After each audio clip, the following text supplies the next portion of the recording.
Hey everyone, I am back for another episode of the Monday Mr. Money Mustache Motivation. If you're not familiar with Mr. Money Mustache, he is a very popular financial independence, retire early blogger. On Mondays, I like to pick a blog post of his, read it, and we discuss what we think down in the comment section below. As always, I link to these articles in the description box below. That way, if you like Mr. Money Mustache, you want to learn more, you can check out his website following that link in the description box. This article is from May 14th, 2012, and it's titled, First Retire, Then Get Rich. If you've ever told a non-mustachian about your plans to become a very early retiree, you've probably had to deal with a volley of skeptical questions. How can you be sure you'll have enough money for such a long period? Why did you quit working so early when you could have had hundreds of thousands more with just a few more years of work? Sure, you may enjoy a frugal lifestyle now, but what if your tastes change in the future, or if you eventually have expensive medical needs? I wouldn't want to be locked out of a high-wealth lifestyle in my golden years just because of a choice I make right now. Questions like these make sense, and because they are genuine attempts to learn rather than just complainy pants statements, they deserve real answers rather than just punches in the face. I got a lot of them after posting the article about how we saved for retirement in 9 years on 2 regular engineering salaries.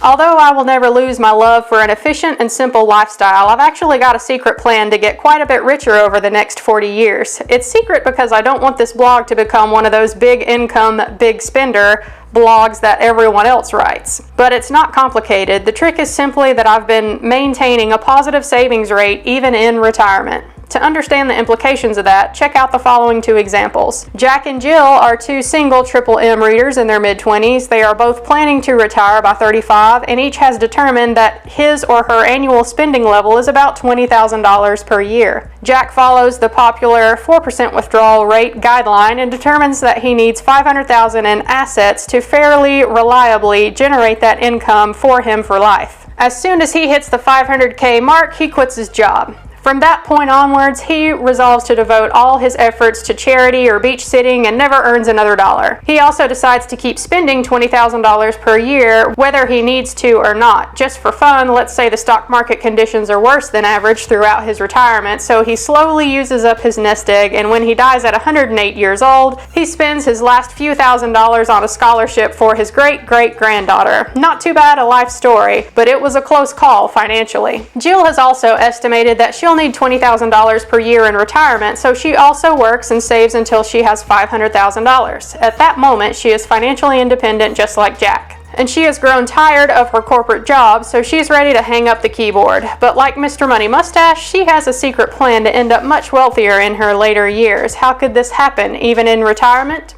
To find out, let's follow Jill after retirement to see how things go. For the first year, she is in recovery mode from putting up with 15 years of corporate work. She spends her weekdays doing projects around the house and getting back into shape, her weekends visiting her still working friends and family, and several weeks taking a few of the trips she had been postponing. The whole $20,000 budget was spent and she earned nothing, but by spending so much of her newfound free time socializing with friends, she learned of several interesting opportunities in her dream field of being a kayak instructor. A tour company was looking to hire guides and some paddlers were out looking for lessons. Someday she might follow up on those. By the second year, her house is nicely fixed up and the desire to travel has been somewhat fulfilled. And since she's a MMM reader, she is occasionally tickled with inspiration towards living a simpler and more efficient life. A few interesting ideas come up and she tries them out. The original $20,000 budget had assumed that she'd keep her fairly new Honda CR-V and drive it 10,000 miles per year at 25 miles per gallon. Now, thanks to the Little Car article, she realizes that a Toyota Yaris is more than big enough for her, allowing her to cash out about $4,000 of capital. And with some moderate hypermiling techniques, she gets over 40 miles per gallon. Also, she has started riding her bike more, reducing annual mileage. Driving costs have dropped by $2,000 per year, or 10% of her pre-retirement budget estimate. She also decides to quit her gym membership and join a rotating workout with friends circle instead, loses some of her taste for gadgets or perhaps another of her more expensive hobbies the next year, and realizes that all around she now lives on $15,000 per year. Meanwhile, the simpler lifestyle proves energizing and frees up time. She starts kayaking more and teaching lessons on the side. This turns into a regular class she offers through the local community college, which brings in $1,250 every time she runs it. To avoid feeling like it's a real job, she does only 4 sessions per year, bringing in $5,000, and netting her a nice tax deduction for any kayak equipment as well. One day, one of her kayak students is a guy named Jack. He's a handsome early retiree who has a lot in common with her. As luck would have it, he's actually a closet M reader. Once they discover they have Mustachianism in common, it is inevitable that they fall in love. Jack's solitary fate above has been changed, and now they live together and eventually end up married with combined finances. Don't worry, when two Mustachians live together, the joining of finances is far from a source of potential relationship friction. It's more of an aphrodisiac. I can't make this shit up, y'all. The mind does wonder what that would be like. Paired up, they are able to share one house and car. Despite traveling much more together, their yearly expenses drop to $30,000 while they still have passive income of $40,000. On top of that, Jack rents out his old house for $5,000 per year net profit. Plus there's Jill's teaching income, $50,000 per year. That leaves a savings of $20,000 to be reinvested annually. Over time, this $20,000 stream accumulates and compounds at 5% after inflation and raises their combined net worth by an additional $1.329 million over the next 30 years. This is on top of the $1 million they already had, automatically growing with inflation while also pouring out $40,000 towards their living expenses each year that also adjusts with inflation. They end up with a total stash of $2.329 million by age 65 or so, just in time to start enjoying the additional but totally unnecessary boost of Medicare and Social Security benefits. It's a fully fictitious example, of course, but it's not a far-fetched one. I've already told my own story many times of retiring, but then ending up finding that I needed less to live on than previously estimated. We originally expected to spend $32,000 per year. Then we both ended up working part-time during various intervals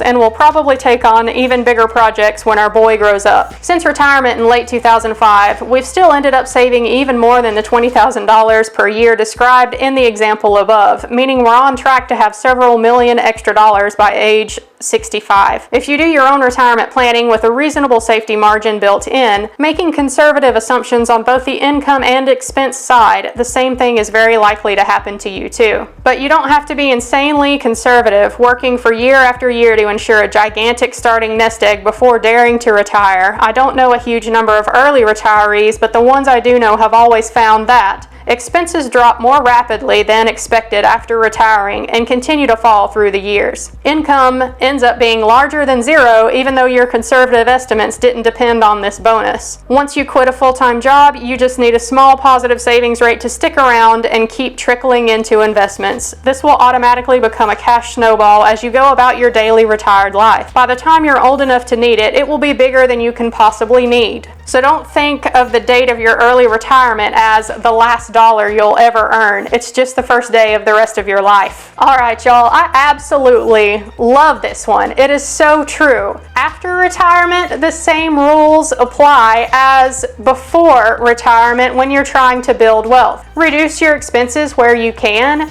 grow the gap where you can, and invest the difference, and your wealth will continue to build after you early retire. And he also mentions in here safety margin. This is the reason why when I did my FIRE calculations, I was extremely conservative and ended up doubling the FIRE number that I needed, and why I also plan on having a paid off mortgage before I early retire. That way I have a lot of flexibility in my budget if needed post-retirement. I don't even plan on following the 4% rule of thumb. I'm going to try to keep it around 3 to 3.5%, again, just for safety margin. I think that if you are disciplined enough to reach early retirement, financial independence, at whatever age that is, if I could do that by the time I'm 45, 50 years old, that's still FIRE win for me. But no matter the age, if you still end up early retiring before 65 years and you are financially independent, that wealth accumulation has taken a certain amount of discipline over the years to achieve. And if you are that disciplined to achieve that goal, I think you're going to be successful long term when you early retire. It is natural human nature to overanalyze and what if ourselves to death and have a certain degree of analysis paralysis, and I get it. You know, I mean, we're in the middle of a black swan event right now with the pandemic going on. So things happen that people really can't prepare for, and that is why having a wide safety margin is so important. And if you have that safety margin in place, even a moderate one like Mr. Money Mustache suggests, when you early retire, it is likely that your wealth is going to continue to grow. I figure that I am a good 10 years at least away from reaching my financial independence number, maybe longer. And my FIRE number is based on me not ever earning a single cent after I pull that trigger and FIRE. So I am not counting this YouTube channel in my calculations. Who knows how big it could be 10 years from now? I hope that it'll continue to grow. I love doing this and I think it's a fun thing to do. I definitely don't consider it work. This is a hobby. So if it never grows beyond the 1,400 or so subscribers I have right now, that's cool with me. I'm still gonna be out here preaching the good word of financial independence, retire early. And when I actually achieve it, then I'll be preaching the good word about the FIRE lifestyle. So yeah, there are naysayers out there, and a lot of them are very well-meaning. They just don't understand how something so radical as early retirement is actually achievable for people. Our consumerist society has been so deeply ingrained into all of us that we can't even see that there is another path out there. But the great thing about the FIRE movement is that once it does click and you get it, you can't unsee it. When I had that moment, it has become my goal in life. I realized that there was a larger goal out there than just becoming debt-free and being able to spend more money. That seemed like such a shallow goal for me when I first got interested into personal finance. But when I discovered the FIRE movement, that's when I realized that there is a bigger ultimate goal for my money than just becoming debt-free so I could buy more shit.